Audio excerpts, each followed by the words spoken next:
See you all here this morning. Thanks for tuning in online, whether that be Facebook, church online, YouTube, wherever you find yourself. Thanks for clicking play. If you're in the room, let's give a nice Corinth Christian howdy on the count of three to our online friends. You all ready? 1, 2, 3. Man, it would be great to see you here in person next week. Come on out and join us in the room. But whether you're online or in the room right now, just thank you so much for your generosity, for the way that you're supporting what God is doing here through tithes and your offerings, whether you do that online, in person, USPS. Just thank you so much. And if you are new this morning, man, we want to invite you to Corinth in 5 right after this service. 5 things, 5 minutes, $5 gift card. Head on out after the service. But I also want you to be aware that coming up on August the 24th, we have Start Here. And that is, so if you are interested in membership, you know, what we do around here, how things work, that is designed just for you. I'm really excited. We've reworked a lot of things. I'm actually going to be teaching that live right now. And so, man, we'd love to have you. I'd love to have you be my guest on August the 24th. So if you're interested in that, you can sign up for that in the church app, or you can use your connection card as well. Today, we're going to start off with just a little bit of a game here. We're talking about marriage for the next few weeks. And so wanted to start off, and let's just get an idea of just like where we stand whenever it comes to famous couples. These aren't like married couples. These are like duos that are out there. And so we're going to give you an either or. And as a church, we're going to pick who it is that we think is the best duo here. There's a couple of these. There are right answers. And so there's a lot at stake. All right, so here we go. So here's the first one. Let's go up here. How about we got Buzz and Woody against Frodo and Sam from Lord of the Rings, all right? So Buzz and Woody, Lord of the Rings. All right, how many Buzz and Woody? Come on now, raise your hand online, jump in as well. All right, how about any Frodo and Sams? Okay, got a few nerds. All right, yeah. No, we love you, we love you. All right, yeah, Buzz and Woody for the win. All right, how about this? Michael Jordan and Scottie Pippen, or Tom Brady and Rob Gronkowski. All right. You guys be careful on this one. All right, Jordan and Pippen, raise your hand. Okay. Brady and Gronk. Okay, wrong. And so everybody knows it's Jordan and Pippen. All right. How about Batman and Robin versus Maverick and Goose? All right, we're getting tough now, guys. We're getting tough. All right, Batman and Robin, come on now. Maverick and Goose. I knew I was at the right church. I knew it. All right, another tough one. PB&J or mac and cheese? All right, here we go. PB&J? Yes. Mac and cheese? I don't know about that. Hot take, mac and cheese, overrated. Okay, it's not that great. All right, how about with this? Hey, just deal with it, all right? Just deal with it. It's just soggy noodles and cheese sauce. All right, here we go. Shrek and Donkey, McQueen and Mater. All right, Shrek and Donkey, let me see your hands. Okay, McQueen and Mater. Wow, we are split on that one. But so, I mean, duos, I mean, you guys know this. I mean, if you ever just stop and you think, so what is it that makes a great team? What is it that makes a great duo? I mean, it's going to come down to things like, you know, trust and teamwork, shared goals, covering each other's weaknesses. I mean, that's really what makes a great duo. But we also know that even the best teams, the best duos can fall apart. I mean, John Lennon and Paul McCartney, I mean, they fell apart. I mean, even Pippen and Jordan, they don't get along very well right now. And why? Because suspicion creeps in.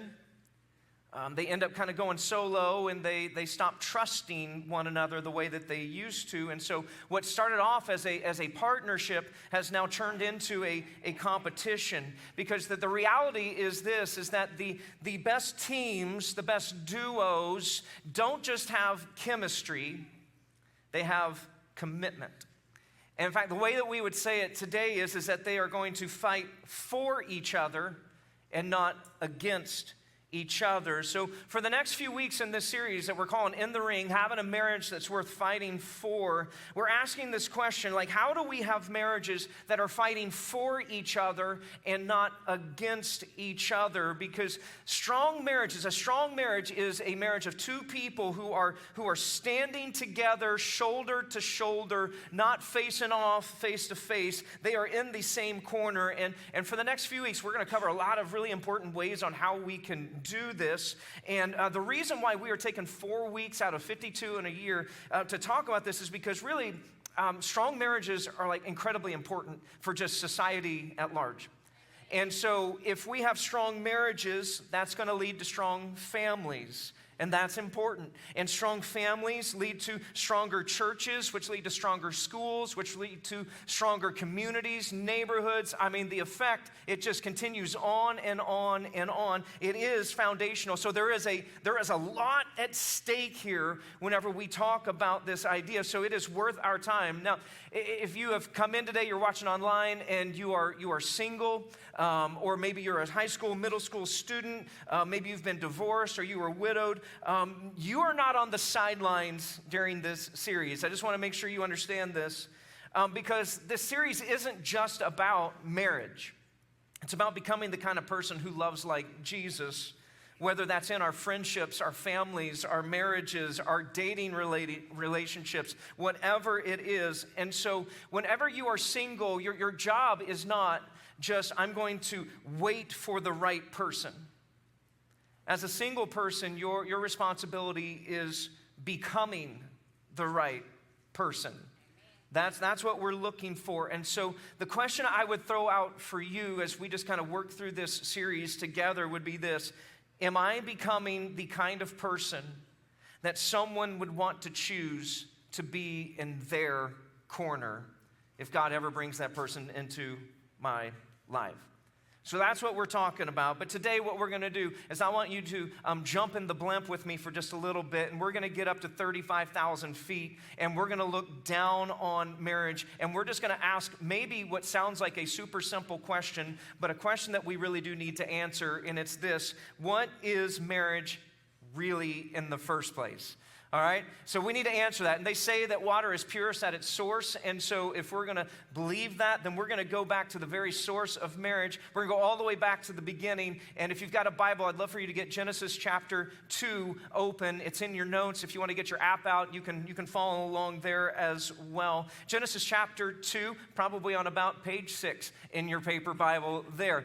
But it's after telling the story about how God created the heavens and the earth, and then God puts Adam in the Garden of Eden, and then you kind of get the story of how marriage came to be. And so as you just kind of start reading through this, it's like God notices really quickly that, it was not good for Adam to be alone. It's the first thing that God says: this is not good, that the man is alone. And that's not just a marriage verse, that's just a design verse, that we are created for community. And so what God does, it's an interesting story, I'd love for you to read through it, is he brings the zoo to Adam. And he brings the zoo to Adam, and he's going through. It's like, is this the helper suitable? Is this the helper suitable? It's like none of these are going to work. And so God understands that, and so he causes Adam to go to sleep, pulls a rib from his side, and then he forms Eve, woman, out of his side. Adam sees her for the very first time, and he goes, well, she has a great personality. No, his first thing is like, yay, okay, all right, this is amazing, looky there, And so he looks at her and he's like, oh my goodness, this is her. And he recognizes that this is who he has been missing. And it's in verse 24 that we just kind of get this idea. It's almost like an editorial comment that is thrown in here after the story of how Eve was created. And it says this explains, if I were taking notes, I would circle that. This explains why a man leaves his father and mother and is joined to his wife, and the two are united into one. This explains. So what the editorial comment is this is God giving us his blueprint, his design for marriage. This is before culture. This is before media. This is before sin. This is before anything else. This is the pure design for marriage. And how is it supposed to work? Look back there at verse 24. It says, a man, I would circle that. This is important. A man leaves his father and mother and is joined to his wife. I would circle that. So the original design of marriage is very, very simple. It is a man and a woman. That's the original design. Anything else outside of that is not the design that God had. And a man leaves his father and mother. In other words, he is going to reprioritize all of his previous relationships. It is now, this relationship with his new wife is now the most important relationship for him. It's not cutting off his parents, but it is saying she's number one, okay? Can I talk to those of us who have kids who are married? Can I just throw this in here real quick? This is why we never try to make our kid choose between us and their spouse. Because if you try to make them choose between you and their spouse, you should lose every single time. Yes. So we don't do that. A man leaves his father and his mother, is united with his wife, and the two are united into one. And, literally, that word is he is joined. It is clings. He sticks. If you are old KJV people, that's where we get our word cleave, right? You've maybe heard of cleaving and leaving. That's what this is about. It's a permanent, fierce, covenantal devotion. This is not casual devotion. It is the language of super glue and not Velcro, okay? That is what we are talking about. And the result is that they are united into one. Literally, they become one flesh, because now in God's eyes, these two distinct individuals have come together and they are to function as one. It is complete unity. In fact, here's how I wrote it down in my notes. This isn't in yours, but if you want to scribble it down, this is what I wrote. So unity isn't just a perk of marriage. It is the nature of marriage as God designed it. Unity is not just a perk that a few people are supposed to get. It is actually the design of marriage, that we are to be unified. Because what God is designing here is really important, because marriage, as God intended it, is not let's use a couple of words here. It's not supposed to be a contract. It's supposed to be a covenant. Now, those words may sound similar, but they're actually very, very different. And so let me spend just a couple of minutes here and let me break this down to why it's important to make this distinction. So whenever you get married, every single state in the United States requires a marriage license. That is a piece of paper, and in many ways it is contractual. It's between you and the state. It is a recognition of a legal status, and it really is. It is an important piece of paper. If I'm doing your wedding, we're having our little talk through about the wedding, I'm going to tell you what I tell every couple, and it's this: hey, I guarantee you something in your ceremony is going to go wrong. It's going to happen. It's going to rain, or somebody's not going to have a flower, or something's going to be forgotten, or the steak's going to get overcooked. Something's going to go wrong. But I promise you this, that even if the ground opens up and the roof falls in, if you bring that piece of paper and I sign it, in the eyes of the state, you are now legally married. It does not matter what else happens. Now, if you get married and the ground opens up and the roof falls in, you may want to reconsider the wedding in the first place. But hey, that's a side thing. So that piece of paper is important, isn't it? It really is. But it's not the full picture, because if you think about it, why is it that we create contracts in the first place? And the answer is, it's because we don't trust each other. Because if I trust you, I don't need a contract. I can shake your hand. I can give you my word, or you can give me your word. And it's like, I believe that you're going to do that. The only time we start entering into contractual relationships is because we don't trust each other. Contracts are just built by nature on mutual distrust, because they are there to protect my rights and define your responsibilities, and to protect your rights and define my responsibilities. Like, for instance, if I were going to rent my house to you, we would sign a contract that laid out everything there. And so there would be things like, here, if the air conditioner breaks, that is my responsibility to take care of, because it is my house. Okay, that's what's going to go on. And if you are going to rent from me, it is your responsibility to pay the rent on the first of every single month. And here's the deal: if you violate that part of the contract, I can kick you out of my house, and I don't have to feel bad about it, because this is what the contract said, right? I mean, I would feel bad, but you understand what's going on. It's about protection. And it's, if you hold up your end, then I'll hold up mine. That is what a contract is about. But if you mess up, then guess what? I'm out. And that's a contract, and that's not how God designed marriage. Because whenever that thinking kind of invades in marriage, what happens is we start to say things like this: well, as long as you make me happy, I'm all in. But the moment that you mess up, or the moment that I don't feel like you're making me happy, or you're not meeting my needs the way that I want you to meet my needs, then I'm out. And that's not how God designed it. It's not contractual, it is covenantal. That's what it is. And the covenant is very, very different. Because a covenant isn't rooted in distrust, it's actually rooted in devotion. It's not something that was to be temporary, it's to be permanent. And it's not self-protecting, it's actually self-giving. The word covenant in the Hebrew actually literally means this: it means to cut. It is a binding agreement that is sealed in blood, which is why in the Old Testament, whenever couples would get married, they had this little ceremony that they would do to where the priest would grab the groom's hand, he would pull out a knife, he would cut the groom's hand, and then he would grab the bride's hand, he would cut her hand, and then he would put their hands together so that the blood would mingle, and then he would tie a cord around it to symbolize their union. Hey, they are one life, they are one flesh. So if you are engaged in planning your ceremony,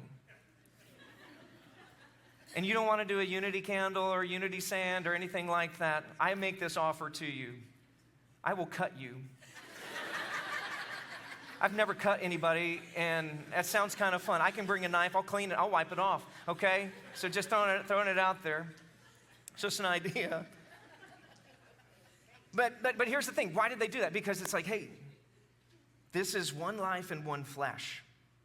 And whenever we get into our weddings, whenever we are making our vows, those aren't just there because they're just nice, pretty things to say that just kind of sound cool.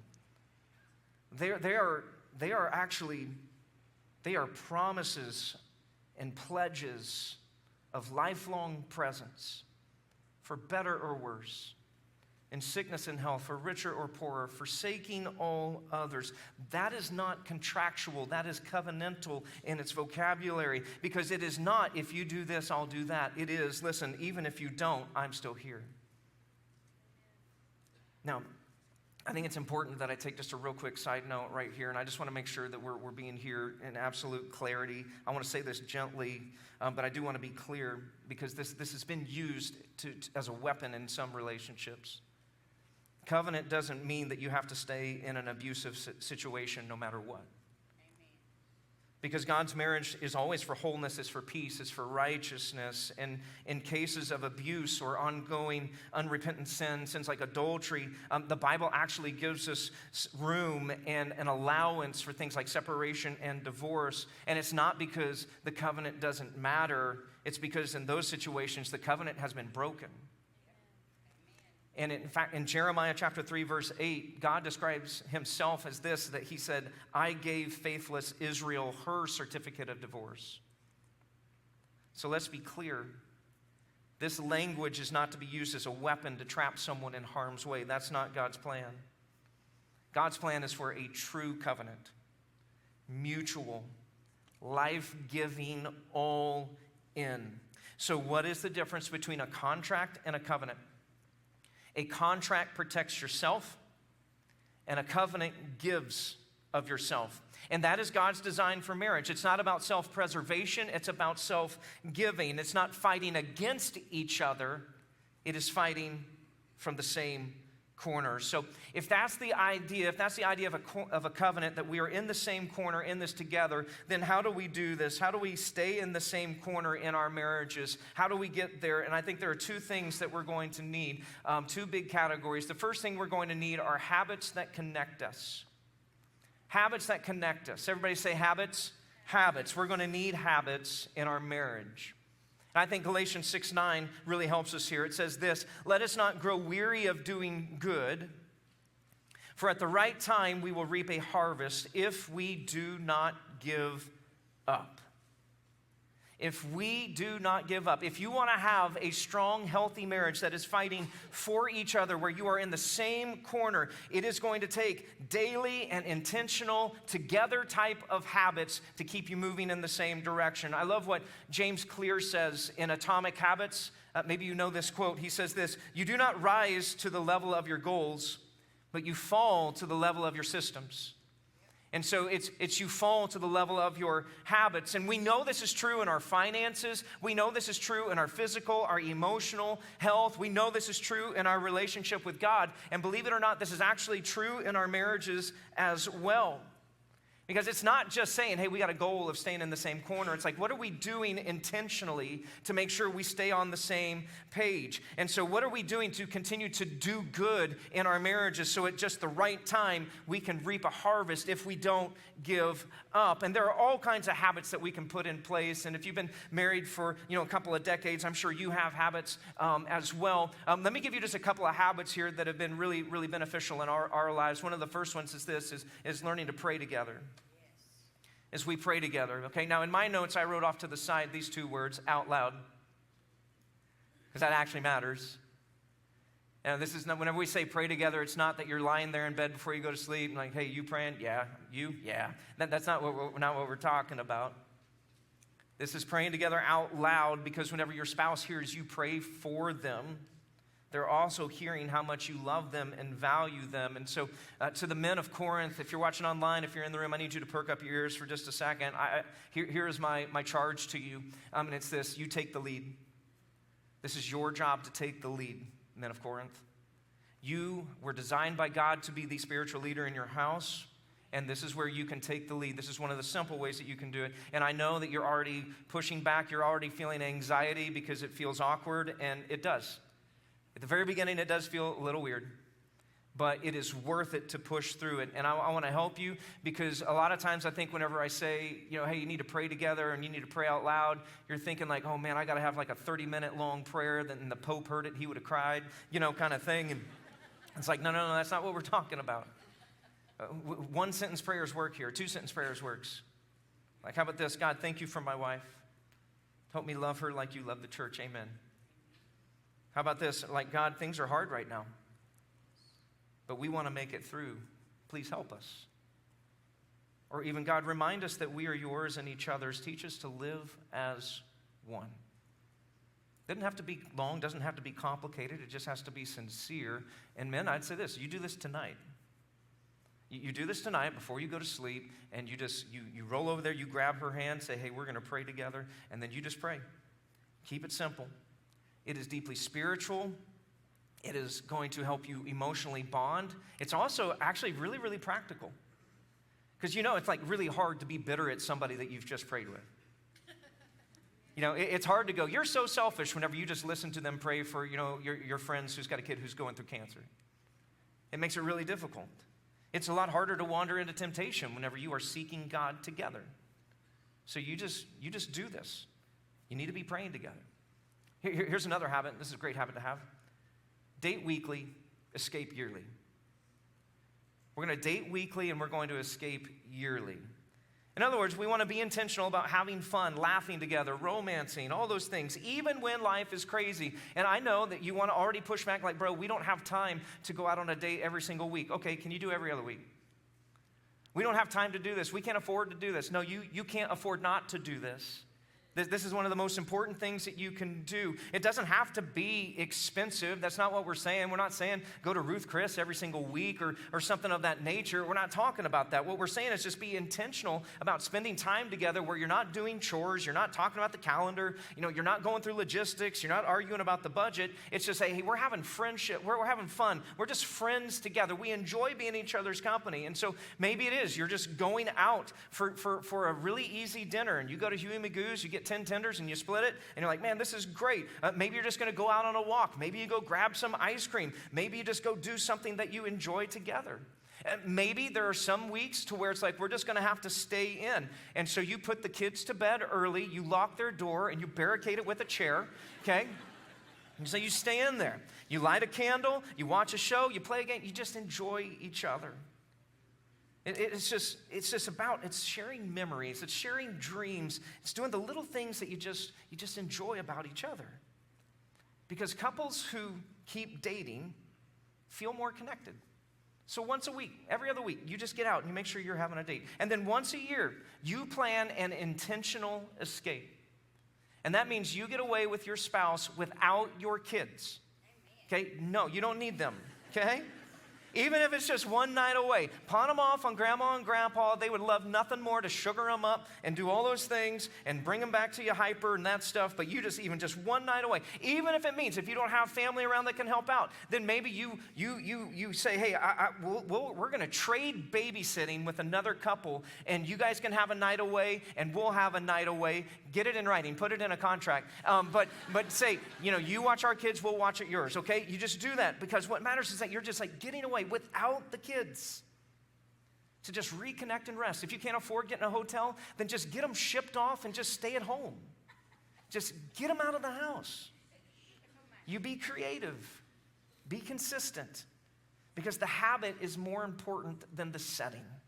We're going to date weekly, escape yearly. Here's another habit. We're going to learn to say thank you and not just I love you. Now, we're going to say I love you. We're going to say it all the time. We're not going to be like the guy that said, I told you I loved you when I married you, and if anything changes, I'll let you know. We're not going to be that guy. Sure, that was a great marriage. But we are going to always say I love you, but we're also going to say thank you. And those little words just go a long way. Thank you for doing that. Oh, my goodness. I admire how you handled that situation.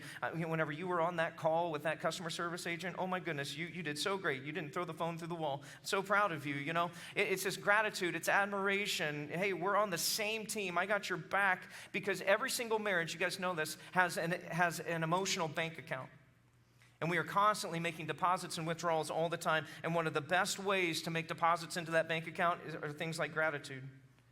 Because whenever appreciation dries up, that's when criticism starts to creep in. And when criticism becomes the norm, that's when the connection begins to erode.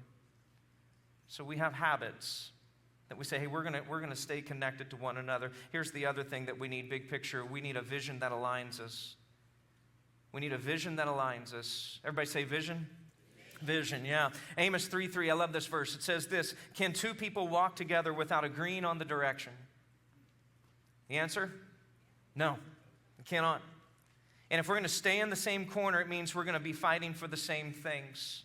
And so we're going to ask questions like this. So what are our goals? What are our priorities? What do we want things to look like in 20, 30, 50, 70 years?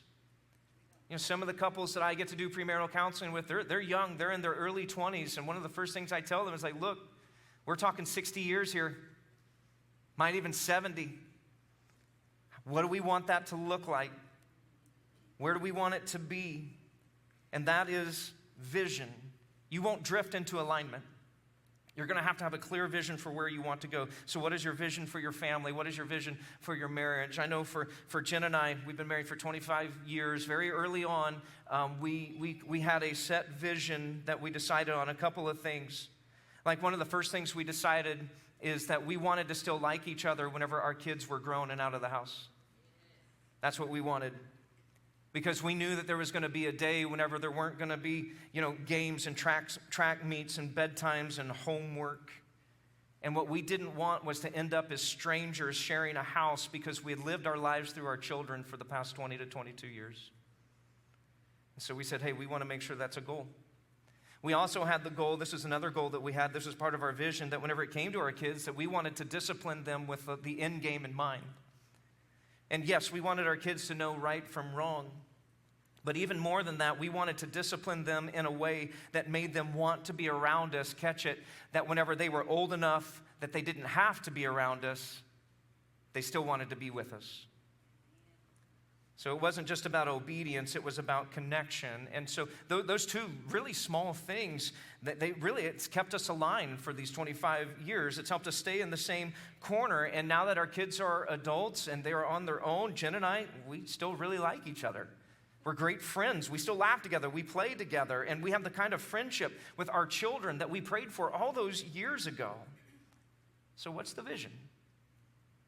What's keeping you aligned?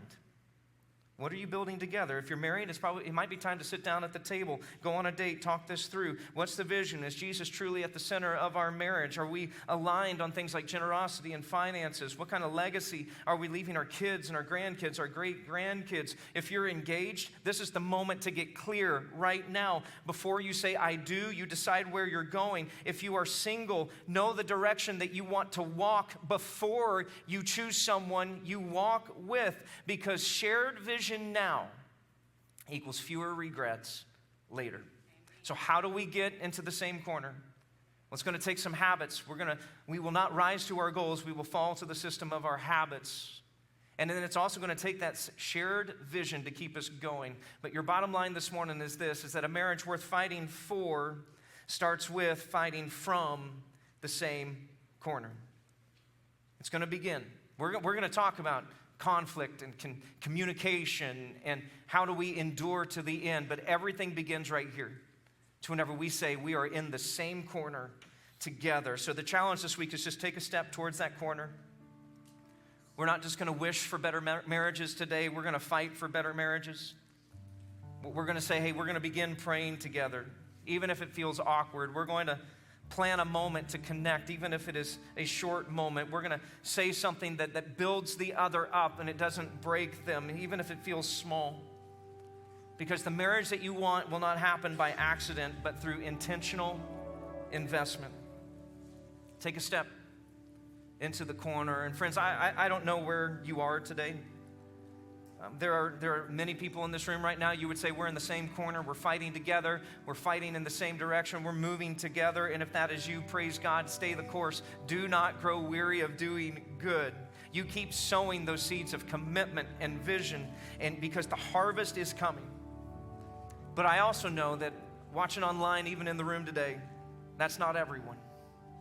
You might be in the same house, but opposite corners. You've got the same schedule, but different hearts. And it doesn't feel like a team anymore. It feels just like tension. If that's you, I hope you'll hear me. You're not alone.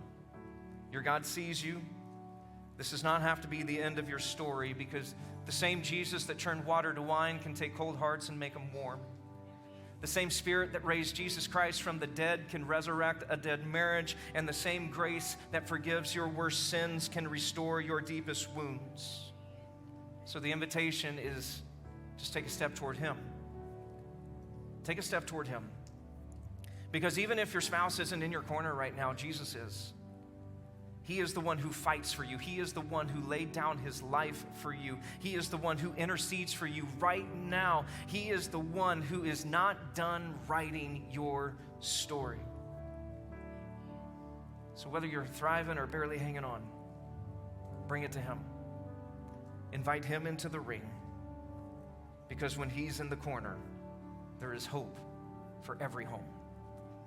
And so this morning, I'm going to pray. We're going to sing a song. And if during this song, you would just like for me to pray with you, I'm going to be over here to my right. And I'd love nothing more than to be able to just pray with you, to pray that you would experience God's blessing, His healing, whatever it is, so that you can begin to move in the same direction together. So Father, this morning, our prayer is that we would seek you and find you, that we would experience your freedom, that we would experience your healing, and that we would remember that if you are for us, there is nothing that can stop us. And we pray this in your powerful name.